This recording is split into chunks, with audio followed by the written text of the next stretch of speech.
All right, let's go rapid fire here on the rest of this list and give me quick thoughts on Jeff Wilson, 165th overall. Excellent value for a guy that might be as high as an RB2 in September for your team. And Wan'Dale Robinson, 178. Could be the best receiver for the Giants if he's healthy and ready to go by week 1. And Philadelphia running back Kenneth Gainwell.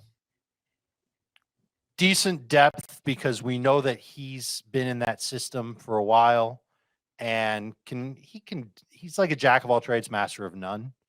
And if they end training camp and Penny's hurt and Swift is hurt, who do you think's playing running back for the Philadelphia Eagles?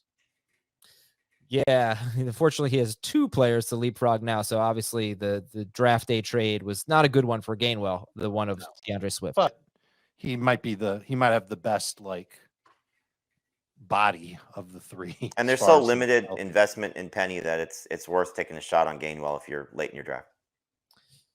John Metchie. Dave, you talked about him earlier. You like him. 191. Love him. I expect a nice first year for him. Good hands, good quickness, master out of the slot. Would not surprise me if he led the Texans in targets, catches, and yards. Rams running back. Oh, by the way, John Metchie, 14-team leagues or 12-team leagues? 12. Yeah, I would say both. Okay. Rams running back Zach Evans, Jamie. 10 even. Could be the backup running back. Should probably be the backup running back to Cam Akers, and we know Akers has had some injury concerns in his past, and obviously some concerns with his coaching staff as well. So great late round flyer, especially if you're taking a lottery ticket approach. Jets running back Israel Abanikanda. His favorite player of all time. Is he? I mean, he certainly has him ranked very high. He's talented. He's a talented player. Very talented. He's stuck behind Breece Hall. If Breece Hall is not ready to go at the start of the season, Abanikanda will help you win some weeks. If he's the number 2 guy, though, that's the thing that we got to find out. They still have Zonovan, who they like, and they still have Michael Carter on the roster too. So they've got a good running back group. It's a crowded backfield behind Breece Hall. So I don't see a clear path to carries, or touches, even if there is no Breece Hall. I don't see a clear path to a lot of touches, but do either of you see a path to maybe 8 touches a game for Abanikanda? This is a coaching staff that likes to use multiple running backs. Even if Breece Hall is honestly, no. No, I don't. 8 is the bar. No? Okay. I feel like he doesn't really – well, look, I don't know. But I feel like if Breece Hall is healthy, then he doesn't play. Michael Carter plays a little bit, and Breece Hall plays most of it. It could be that too. I would think. This is what Chris Trapasso said about Israel Abanikanda, who was a 5th-round pick of the Jets. Electric burner who's subtly elusive, can really go, will hit home runs at the NFL level. Thick frame, awesome selection as a lightning option to Breece Hall. He gave it an A. He really liked that pick.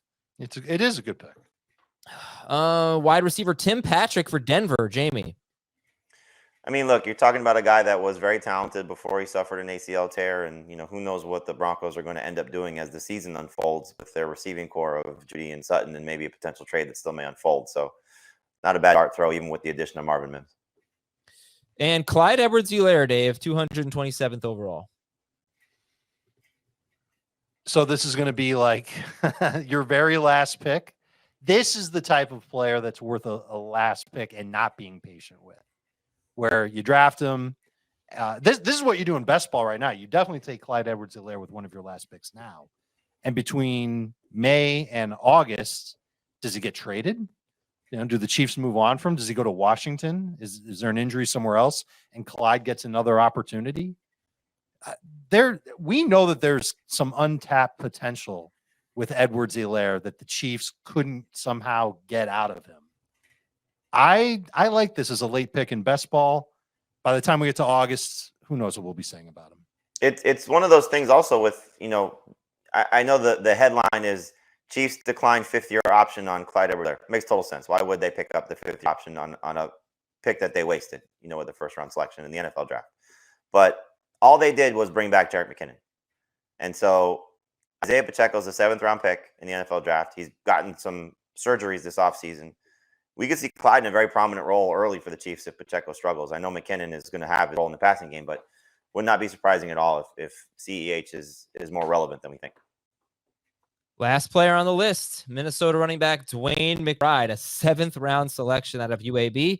And Chris Trapasso said could be one of the biggest steals in the class. Did anybody draft McBride? Yes, probably not. We're waiting for a Cook trade, I assume. No, I think Yes. might have been Dan took Ty Chandler. Yep, he did. Okay. Yeah, that was in round 13 of our Superflex draft. I took Madison in round 10, which he will obviously not be there if Cook is gone. Then you know what? I'm gonna throw one more name in there because it was my pick and it was around 14 and it was a great pick and it was Raheem Mostert. And I took Jeff Wilson in round 12 and or round 11 and Raheem Mostert in round 14. And that was, by the way, a super Running back friendship strategy. Running back friendship strategy. Those guys were pretty good for fantasy. It's a terrific offense, and I thought they went too late. So, I was surprised because we're doing our magazine outlook, so I have the Dolphins, and Dave brought this up. You know how many games Raheem Mostert missed last year? 2. One. You know how many games Jeff Wilson missed with the Dolphins last year? 1. I want to say one, but Left it might one be none. early. He missed one, and Mostert missed one. Now they left a couple of games early, but they were Mostert obviously relatively healthy for the majority of the season, and it's that when you said it early, Adam, and then you asked about A-Chain.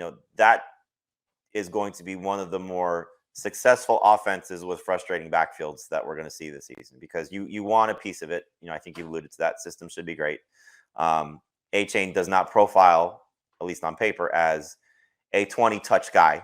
And so we'll see how they use him. He feels like going in an 8-touch type of player until there's an injury, if there is one that unfolds for those other two guys, and how those 8 touches are sort of distributed. But I think, if you're looking at it, and probably we're going to end up seeing it because of how the people in our jobs will say this across the industry, A-Chain's the one you want. A-Chain's the one you want to target. He's the younger guy. He's the one that has the most upside, blah, blah, blah. But Wilson and Mostert, I think if they stay healthy, will probably out carry him and get those high-level touches that probably matter a little bit more because I just don't think they throw the ball to the running backs. Whether it wasn't necessarily the offense in San Francisco, and it's not necessarily what we saw from Tua. So the receptions, I think, could be frustrating. It's a matter of, will A-Chain break some of these long runs? And it's very, very annoying, by the way, that they still have Myles Gaskin and Savon Ahmed on the team. You want to talk about a good backfield. They have a very good depth from their backfield, I think, without a lead singer. That kind of approach to it. Like, there's just quality players there that I would love to see them get rid of somebody, maybe put somebody on another team that we could look at as one of these lottery ticket type of guys. Because I think if Gaskin got an opportunity, he could be decent.